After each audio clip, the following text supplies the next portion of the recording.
Hi there, welcome to my channel. My name is Jane and I am currently an engineering PhD candidate here in the US. And in today's video, I'm going to be talking about how to secure accommodation in the US as an international student. Now, once you get admission to study in the US, whether you've gotten your visa approved or not, another major step that you need to take is to secure accommodation. Now, some of you might have someone in the US that you can stay with, but most times international students don't have anyone to stay with. So you have to secure accommodation even before you travel to the US. So in this video, I'm going to be talking about the things you should consider before deciding where to live. Then secondly, I'll talk about how to find accommodation. And then lastly, I'll talk about how to pay for this accommodation. And if this is your first time coming to my channel, please click the subscribe button to subscribe, like this video, and turn on the notification bell so that you'll be notified every time I post a new video. Now, the first thing you should consider when you're looking for an accommodation is if you want to live on campus or off campus. Now, mostly for undergraduate students, in most schools you're expected to live on campus in your first year. So this, you shouldn't really have a problem with that. But if you're going for your master's or PhD or MBA, if you're going for a graduate studies, most times you have to live off campus. Most schools do not have on-campus housing, so you have to look for houses off campus.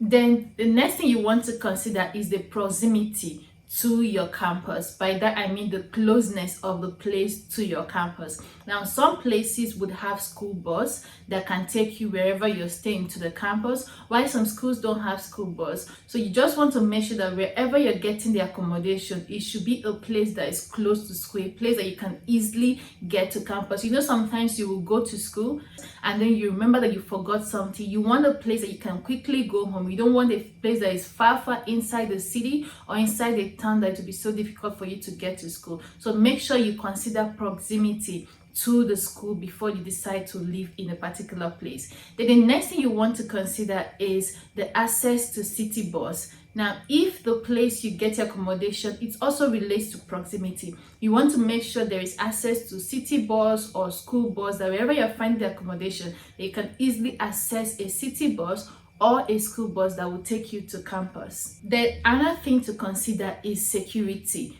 Now, don't think that because you're coming to the US, everywhere is safe. Everywhere is not safe in the US. There's a lot of things that happen. So you want to make sure that wherever you're staying is secure. When you're deciding where to live, make sure you check for the crime level of that area before you decide to live. One thing about security, proximity, and the cost of the place is that sometimes the places that are safe might be more expensive than places that are cheap, and some people, because this particular place is cheap, they will go get accommodation there, and then your life will be in danger. You cannot peacefully sleep at night because of one thing or the other that is going on. So you have to weigh, do I pay more and feel safe, or do I pay less and not feel safe when I'm going back to my home at night, or after studying at night I'm going home, I wouldn't feel safe walking back home or anything like that. So you have to weigh which is more important to you, paying more or not being safe. So security is a very important thing you should consider when deciding where to live. And then I've kind of talked about this, which is also the cost. Make sure you consider the cost. How much can you afford to pay? If you're going to be receiving stipend or you're going to be sponsored by yourself or by your family, how much do you think you can afford to pay? Because houses differs depending on the amount. Even the location also determines the amount. Another thing to consider is, how do you want to live? Do you want to live in a studio where you live all by yourself?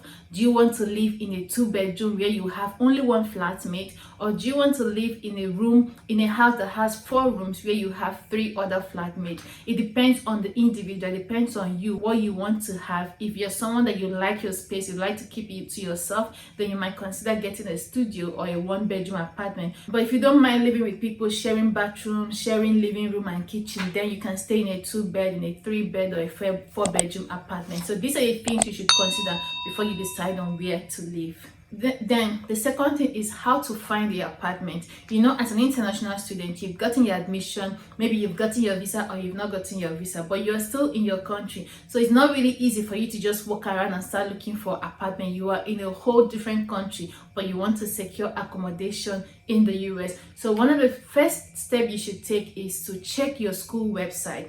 Now, in some schools' website, they'll provide a link for housing, whether it's on campus housing, off-campus housing, or just link that will help you find housing. For instance, in my school has housing for graduate students, even though it is off campus. So when I was looking for accommodation, I searched my school website. I saw the link for housing. I went through it and I followed the process. So I was able to secure my accommodation even before I came to the US. So the first place you should look at is your school website. Then after your school website, look at your school Facebook group. Most schools, if not all the schools, usually have Facebook groups. So go to their Facebook group. They'll always join the Facebook group. They always post stuff about housing and other things. So you check the school website, you check the Facebook. Another place that you can check for housing if you want to live off campus, or maybe if your school does not provide anything about housing. Different states, they have different websites for housing. Depending on the city you're going to, they will have websites for accommodation.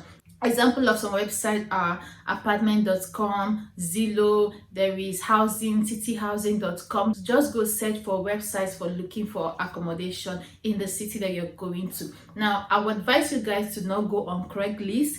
I've had so many scammers. So mind you, there are a lot of scammers, a whole lot of scammers here in the US. And as an international student, they target you a lot. So be very careful. Do not go to Craigslist. Even if you go to any other website, be very careful that the person that you're talking to or the person you're trying to get is not a scammer. Take your time to do research on the area.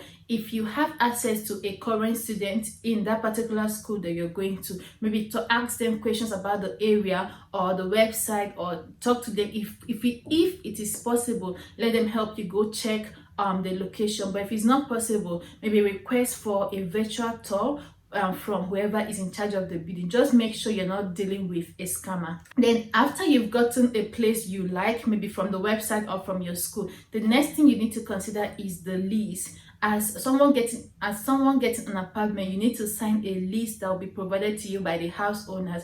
Now, please do not just take the lease and sign it. You don't want to sign a lease and after you realize that there is some things about the house that you don't like, but they were written in the lease, but because you did not read it, you just signed it. So take your time, study the lease, read it. There in the list you'll find some rules and regulations. Some will tell you no pets allowed. Maybe you're somebody that likes pets, you want to get a dog, but now you didn't know that your apartment says no pets allowed. Take your time, read the list carefully before you sign. If you're not comfortable with what the list said, please do not sign it, look for another place. Then another thing you also need to consider is a security deposit. So usually here in the US, if you're getting a new place to live, they usually ask you to pay security deposit. Now, security deposit is usually half of your rent. For the first time you're going to be living in that house, for you to get the apartment, you have to pay a security deposit and your first month rent.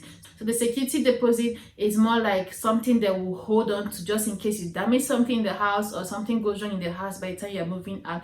Usually what I know is that they hold on to the security deposit for all the times that you live in that house. If by the time you're leaving, if the house is still the way they gave it to you, then I heard they will return the security deposit back to you. But if you damage stuff in the house, they will use the security deposit to repair it. So you must pay a security deposit before you get the house. So when you're making preparation for your rent, add security deposit to it. Now you've gotten a place, you are comfortable with the location, you are ready to make your payment. You might need a roommate. Remember, you're just going to a different country all by yourself. You don't even have anyone to stay with. So the question is, how then can you get a roommate? So in my own time, when I got my place, I was still in my country then. What I did was I went to my school Facebook page and I put up a notification saying that I am this and this student. I got accommodation in this place. This is how the house is and I'm looking for a roommate. This is the amount you're going to be paying. And a couple of people contacted me. I chatted with them and then I picked one person as my roommate. So after I picked the person, we started talking and we discussed on how to get our rent and how to pay the rent and also pay the security security deposit. We added everything together, split it into two, and we both paid for it. So now for you to get a roommate, the first place I would advise you to go to is your school Facebook page. Put up a notice and tell them you're looking for a roommate or a flatmate. Even if it's not your school Facebook page, some schools might have websites where you can go to and post it. So just check with your school, whatever they have, use the medium to send the notice that you're looking for a flatmate. You will get a lot of response because as you want to come study, a lot of other people from different countries are also coming to study, so they're also looking for accommodation as you're looking for accommodation. So feel free to put up this notice and they will respond to you.